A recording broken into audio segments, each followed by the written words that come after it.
પાઠ 9 આ દાંતરડું કેવું?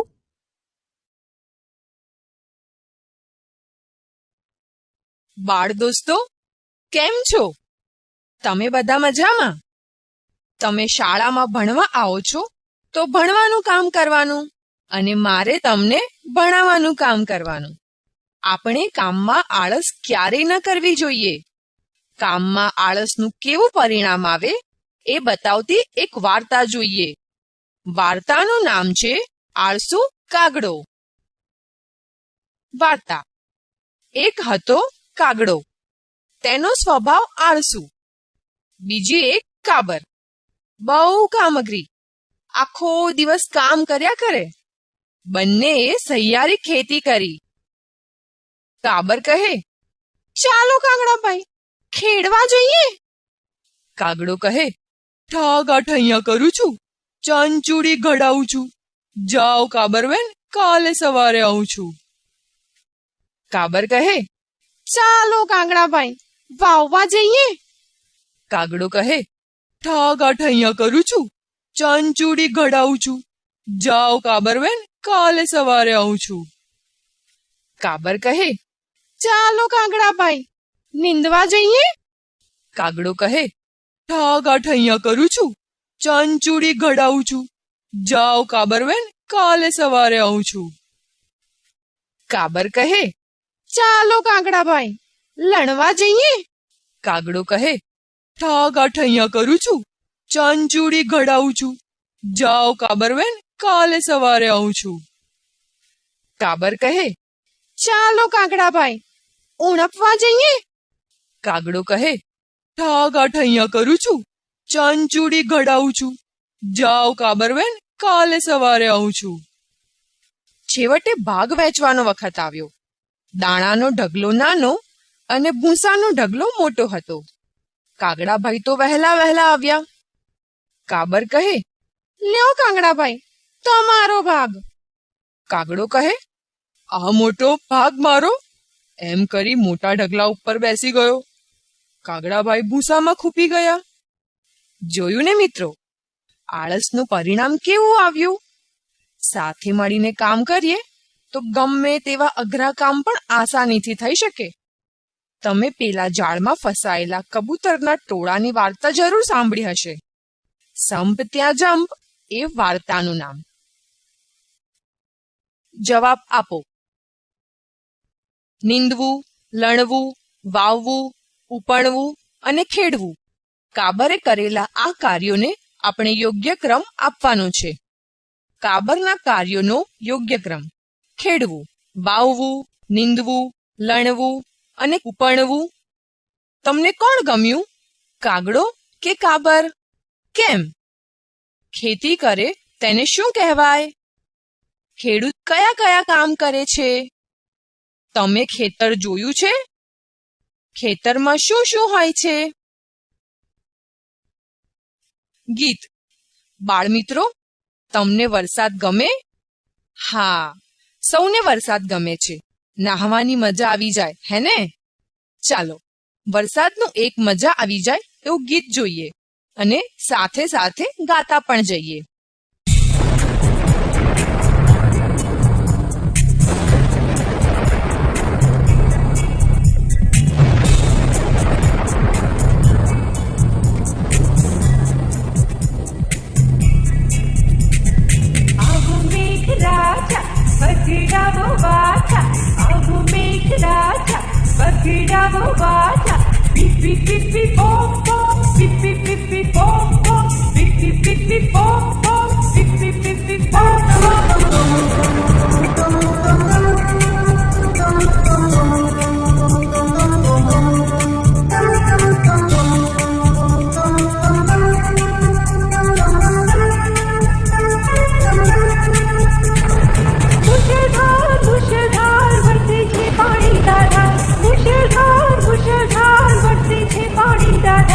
Thal bal thal bal thom thom, thal bal thal bal thom thom.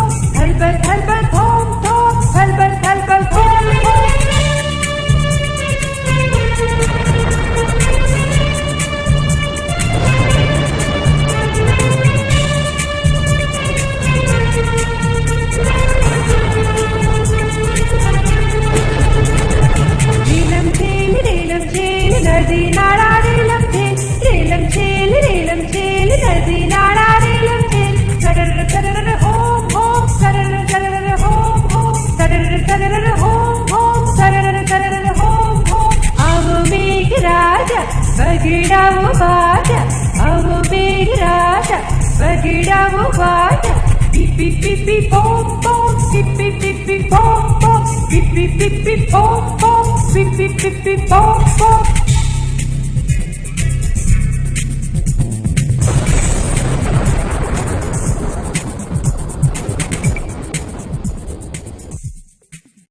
પ્રશ્નોના જવાબ આપો. વરસાદ કઈ ઋતુમાં આવે છે? ચોમાસાની ઋતુમાં આવે છે. ચોમાસાના 4 મહિના કયા કયા છે? અષાઢ, શ્રાવણ, ભાદરવો અને આસો ચોમાસાના 4 મહિના છે. પાણી ક્યાં ક્યાં હોય છે? પાણી નદી, તળાવ અને દરિયામાં હોય છે. પાણીનો ઉપયોગ ક્યાં ક્યાં થાય છે? પાણીમાં રહેતા પ્રાણીઓ કયા કયા? મિત્રો, બાકી રહેલા પ્રશ્નોના જવાબ તમારે વિચારીને આપવાના છે. શબ્દ બનાવો. ચાલો મિત્રો, હવે છલબલ છલબલ જેવા બીજા શબ્દો બનાવીએ. છલબલ છલબલ, કલબલ કલબલ, ખળખળ ખળખળ, છમછમ છમછમ, તડતડ તડતડ, ફટફટ ફટફટ. અભિનય કરો. બાળ દોસ્તો, ચાલો હવે તમને ગમતું કામ કરીએ. હા, હવે તમારે જુદો જુદો અભિનય કરી બતાવવાનો છે. ચાલો, હોડી હંકારવાનો અભિનય કોણ કરી બતાવશે? અરે વાહ, ખૂબ સારો અભિનય કર્યો.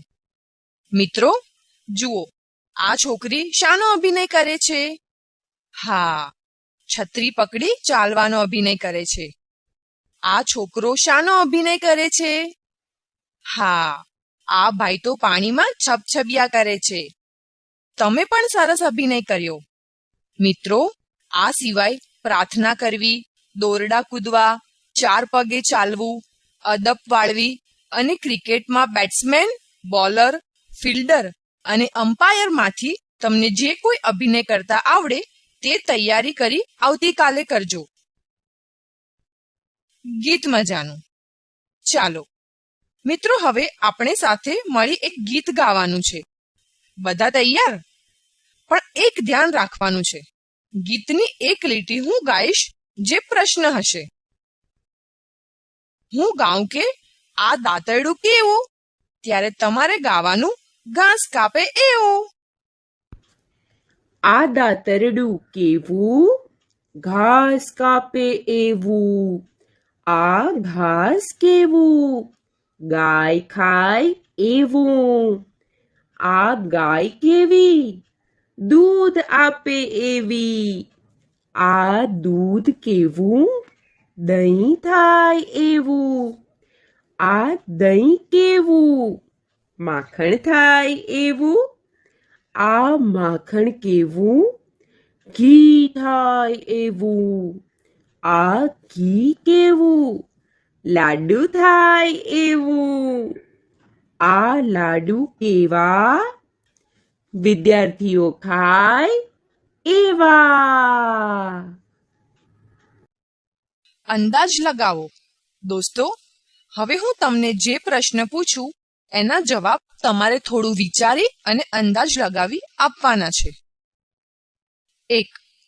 એક વટાણામાં કેટલા દાણા? 2. એક મગફળીના કેટલા દાણા? 3. એક વાલોળમાં કેટલા દાણા?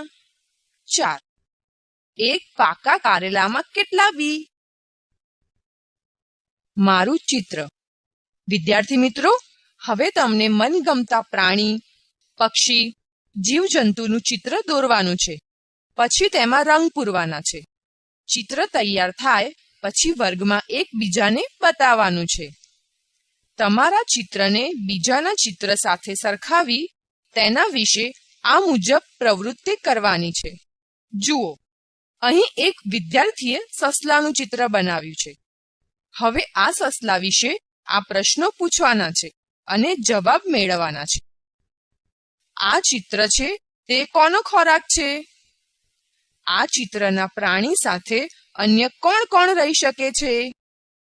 તમારા ચિત્રના પ્રાણીનો ખોરાક અન્ય બીજા કયા પ્રાણી જેવો છે? ચિત્રના પ્રાણીની વિશેષ વિગતો કઈ કઈ છે?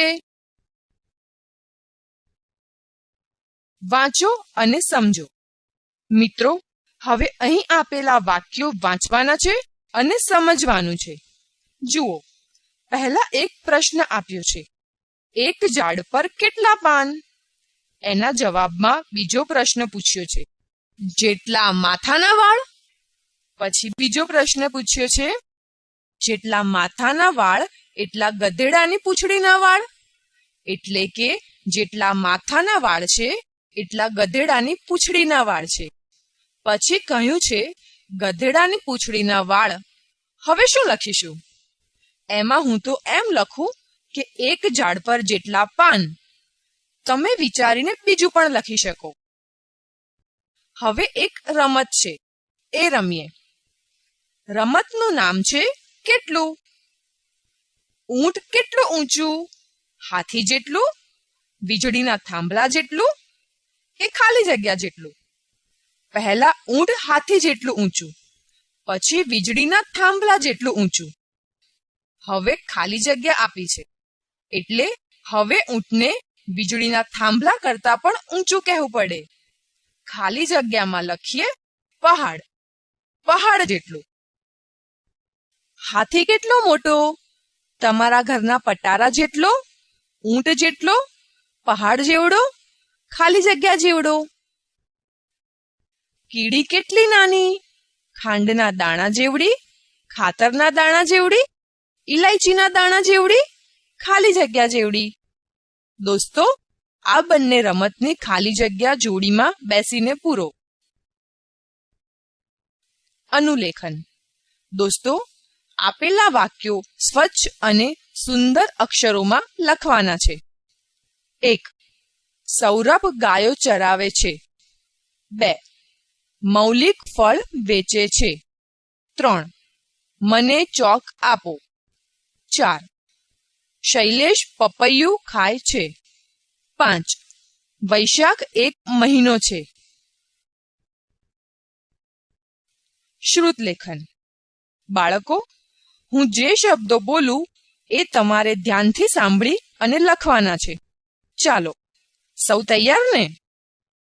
મૈસૂર, કૈલાશ, મનોજ, કમલેશ, કૌરવ, સુખ, પૂર, ચૂલો, ખૂણો, ડાંગ. શું શું હોય છે? બાળમિત્રો, તમે મમ્મી પપ્પા સાથે બારગામ કે બજારમાં, ગામની દુકાને, દવાખાને જતા હશો. ત્યાં શું શું હોય એ પણ તમે જોયું હશે. ચાલો, કોઈ મને કહેશો કે દવાખાનામાં શું શું હોય? હા, ડોક્ટર હોય, નર્સ હોય, દવા હોય, ઇન્જેક્શન હોય, દર્દીઓ હોય, એમ્બ્યુલન્સ હોય. મિત્રો, આ મુજબ નિશાળ, બજાર, ખેતર, ગામની દુકાન અને રસોડામાં શું શું હોય એ તમારે વિચારીને આવવાનું છે અને વર્ગમાં કહેવાનું છે. ઓળખો. બાળ દોસ્તો, અહીં અલગ અલગ જૂથ આપ્યા છે. એ જૂથને નામ આપવાના છે. એક ઉદાહરણ જોઈએ. દાડમ, કેરી, જામફળ, પપૈયું અહીં લખ્યું છે અને એમની સામે ફળ લખ્યું છે. તો મિત્રો, અમદાવાદ, રાજકોટ, ગાંધીનગરને શું કહેવાય? હા, શહેર. લાલ, પીળો, વાદળી એટલે શું? ખૂબ સરસ, રંગ. ચકલી, મોર, કબૂતર એ કયા જૂથમાં આવે? હા, પંખી. અને આ ગુલાબ, બારમાસી, ગલગોટો એ શામાં આવે? એમ, એ બધા ફૂલ કહેવાય. સારું, ચાલો લખી દઉં. ઘેટું, બકરી, ઊંટ, આ જૂથનું નામ શું લખીશું? હા, એકદમ સાચું, પશુ. વિદ્યાર્થી મિત્રો, બાકી રહેલા જૂથના નામ લખી મને બતાવજો. પ્રવૃત્તિ. પ્રાણીઓના રંગીન મોહરા બનાવો. શબ્દ કાર્ડ પરથી વાક્ય બનાવી લખો. આપણે સમજ્યા, શીખ્યા.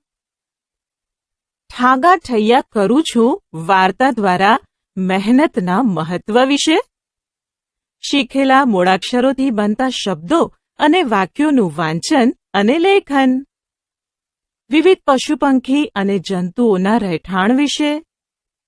પરિચિત વ્યવસાયોની વિશેષતા વિશે. આ દાતરડું કેવું ગીત દ્વારા દૂધમાંથી બનતા દહીં, છાશ, ઘી વગેરે વિશે.